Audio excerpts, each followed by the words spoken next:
will see this, why Chandigarh and why Chandigarh has become such a key point in talking about the change in education patterns. Mr. B.L. Sharma, who has been the pioneer in making these changes, of course, let's be very honest, under our leadership of the Governor, Shri V.P. Singh Ji, but not. A great work has gone in this duty, and a lot of changes have come. If you may not know, I'll just quickly read out, if you may allow, sir. From India, UT of Chandigarh is the only geographical territory out of all states and UTs selected to participate in PISA, which will be conducted in 2021. This is the first time ever. All Chandigarh schools, that is government aided, private unaided, and several government schools will participate in PISA 2021. B.L. sir, my first question comes to you from here, sir. What made it possible to pave the way to enter into this wonderful era, sir? You see, Chandigarh is the laboratory of India. And whatever scheme, important scheme, normally the government of India wants to implement, the trial is done in Chandigarh. We are the first people to do it. Not only education, there are so many areas where we are at the top in the country. As far as education is concerned, when I landed in Chandigarh in July 2017, one of the concerns which was expressed to me by the then advisor to the administrator, who is as good as the chief secretary of this territory, was why the performance of Chandigarh is so low in something called NIES, National Achievement Survey, which was conducted by NCERT during the year 2013, 14, 15, 16. We were somewhere at 25th, 26th, 27th rank in All India ranking. So that was a miserable performance by a UT like Chandigarh, which had the best of infrastructure in the country as far as government sector is concerned. Private schools everywhere have good infrastructure, most of them. But as far as government infrastructure is concerned, UT of Chandigarh is having the best infrastructure in the country, with the latest gadgetry in most of the schools also. So his question and his concern was as to why the performance was so low. So I was too new, so I could not answer why it is too low. But then that was the task which was given to me, and Mr. Broad was already there. Both of us and our senior colleagues from the education department, we sat together and went through as to what are the causes of poor performance, and we were able to analyze, made corrections in the year 2017 only. In November, another NIES was conducted, and we were at the top among all the UTs, and among all the UTs and states, we occupied first 5 position, either second, third, fourth. It was for classes 3, 5th and 8th, mathematics, science, and perhaps EVS and all that. So that was the first achievement which we could have. Secondly, 2 important surveys have been carried out over the last 1 year. One was the PGI, Performance Grading Index. This assessment has been carried out by MHRD, and there are 70 parameters on which this assessment has been carried out, not a very small or not very segmented kind of assessment. It has 2 major domains. One is outcomes and other is governance and management, which is further subdivided into infrastructure and facilities, then equity assessment, outcomes, quality, and accessibility. Now in this assessment also, we have scored 841 points out of 1,000. 841, we have bypassed states like Kerala, Gujarat, Karnataka and others, which were far ahead of northern states as far as education is concerned. When we were nowhere in education, these coastal states, the presidency provinces, Bombay province and the Madras province and the Bengal province, they had educational institutions, they had universities, they were far ahead of us. So Chandigarh is a later day, it came into being much later. So we bypassed states like Kerala, which are doing very good in education. So that was another big achievement, the PGI. The third one, which is quite the latest, is SEQI, S-E-Q-I. This is School Education Quality Index. In this, we have scored 82.9%. out of 100. This is also based upon 30 parameters, and it is outcome-based assessment. This has assessed the quality, efficiency, and effectiveness of the education system of all the UTs and states, and we are luckily at the top. And now we come to PISA. For PISA, we have been selected as the only geographical territory this time. Last time when PISA was conducted, it was 2009, and 2 states had participated. One was Himachal and other was Tamil Nadu. And our rank was somewhere, if there were 74 countries, we were 73, or if we were 73 countries, we were 72 or something like that. So it was unfortunately a bad performance because probably we were not prepared, and there were so many things. Requirements of PISA are very different from the requirements of our traditional education system, which has continued since the days of Macaulay. So, because Chandigarh has the best of infrastructure, and Chandigarh has performed very well in all the assessments which have been carried out, 3 I have pointed out. That's why MHRD had taken a very conscious decision to choose Chandigarh for the PISA test. We are preparing for PISA, and I don't have to tell, there are educationists over here, there are scholars over here, and it is like showing a candle to a sun. But the basic difference between PISA and our traditional system of education is we rely too much on rote learning.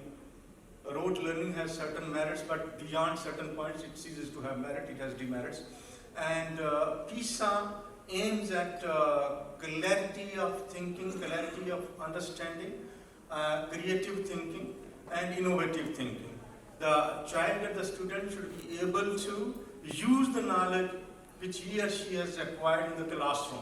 It should not be that I read something, I cram something, I write it down, or speak it out. So that's not what education means. Unfortunately, that has been the system of education in India, and most of the students have been following it, though we have produced very, very big, what we say, Nobel laureates, we have produced scientists, we have produced doctors, maybe more than 20% of the, when I was a student, more than 20% of the engineers in NASA were Indians, and now the percentage must be much more. So many, the percentage of doctors in USA and England is also disproportionately higher as far as the contribution of India is concerned compared to all other countries in the world. So though we have brilliant brains, we have all the potential, but the system matters. The system needs to be improved. The PISA, though its scope is rather narrow. Its scope is only 3 subjects. One is mathematics, other is science, and the third is literacy. So, but education is much wider, which you know better than me. It is much, much wider. But PISA focuses on 3 things, and it aims at conceptual clarity and understanding.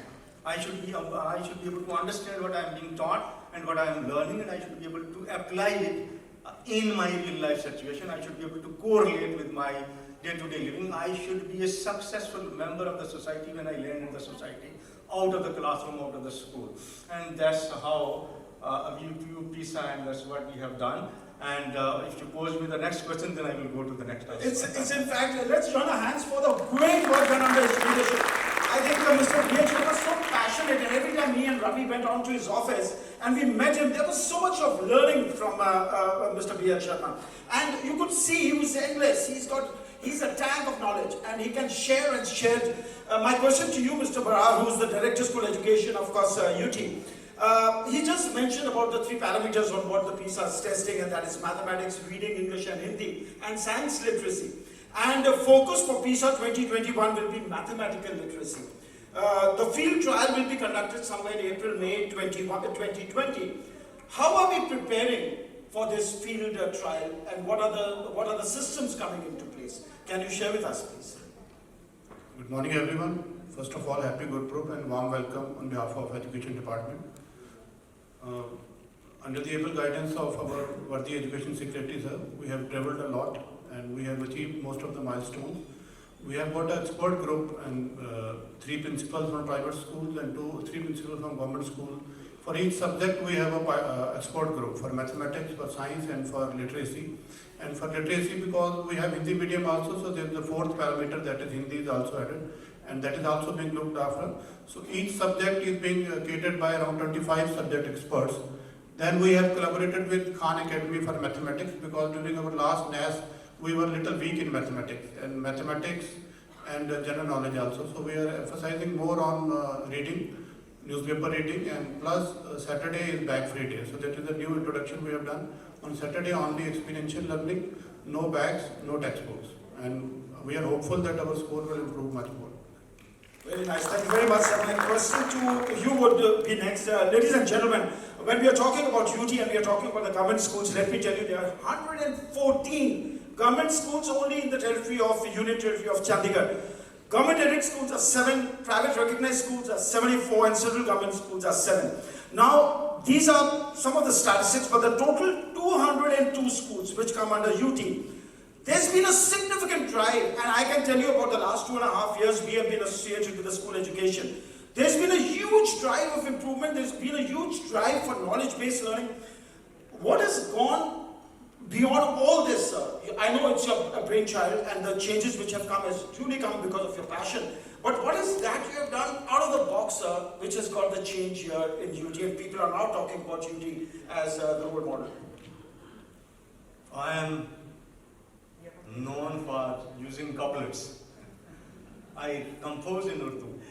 So I would like to recite one of the few couplets which we have written for today. So the first one is, ना हद है कोई तख़य्युल की, ना ठिकाना कोई अरूज आदम का, ना हद है कोई तख़य्युल की, ना ठिकाना कोई अरूज आदम का, ये फिजाओं में परवाज करता है, वो खुदा के घर पे क़याम करता है, ये फिजाओं में परवाज करता है, वो खुदा के घर में क़याम करता है. There is no end to human potential, and that's what I have versified it. We have worked upon two fronts. One of which has been touched by Brad Sahab about PISA, which is not very old thing. We started preparation for PISA just a few months back.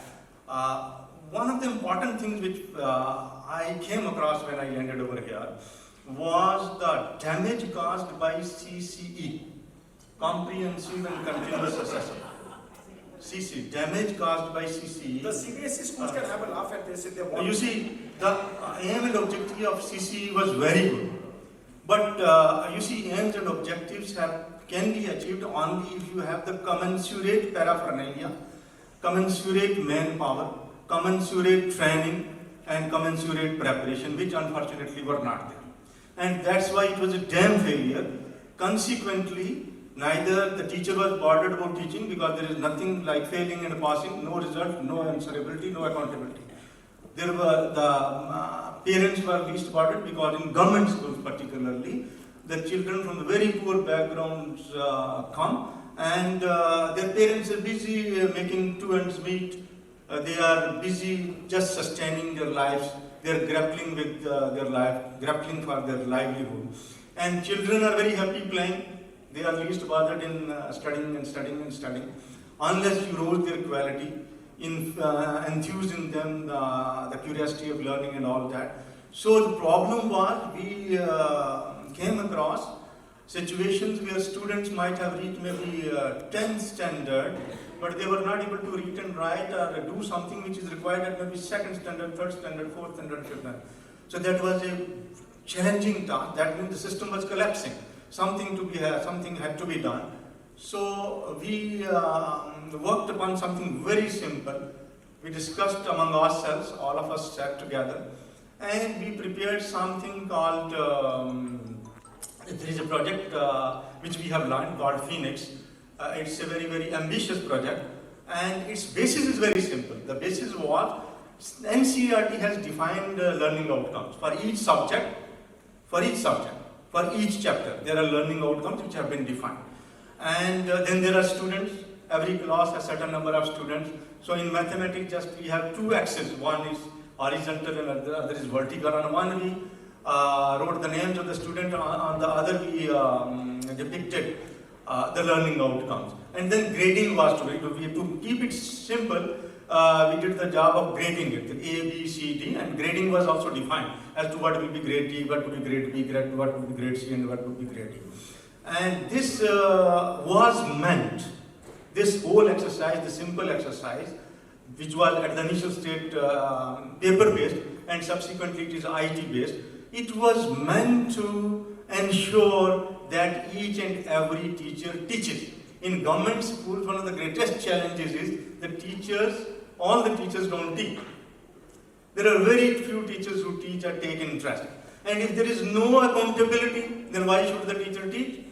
I am getting a fat salary, I have no accountability, nobody is there to take me to task, then why should I be doing some my business on my own, maybe doing some property dealing or something else.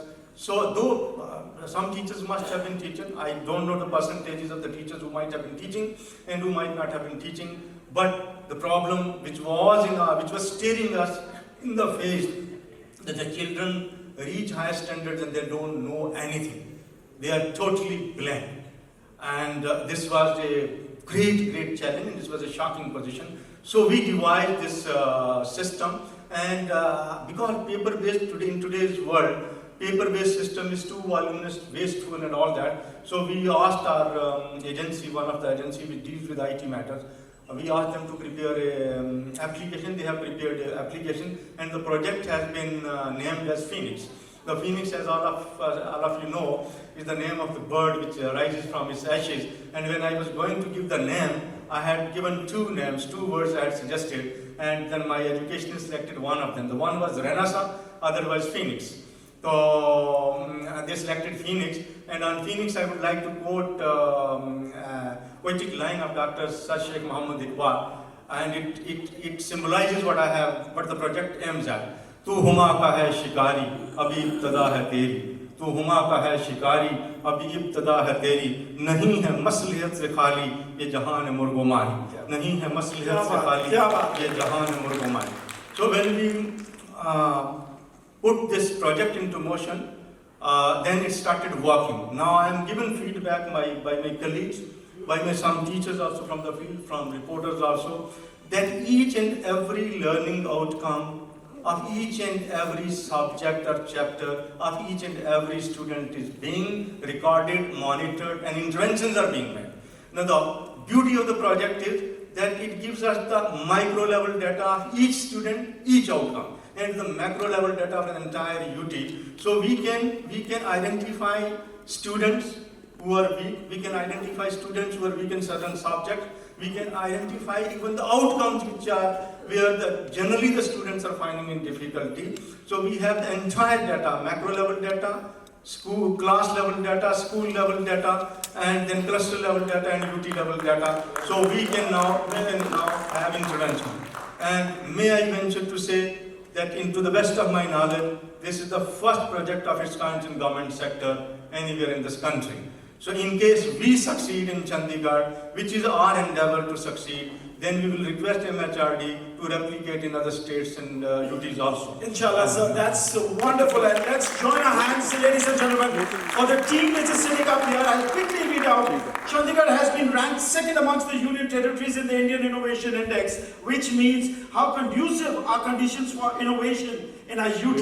And also UT of Chandigarh got the first rank in the School Education Quality Index, all thanks to this wonderful education team. Let's give them a huge hand of applause and encourage them to do further well. And wishing you all the very best for PISA. I'm sure, inshallah, our team will be right at the top. God bless you all. Thank you very much, ladies and gentlemen. Scarcity of time, and of course, I have to quickly remind, update everybody that we are moving to the next session. Thank you so much, Mr. B.L. Sharma. Thank you so much, Mr. Barat, for being with us. Yes, please.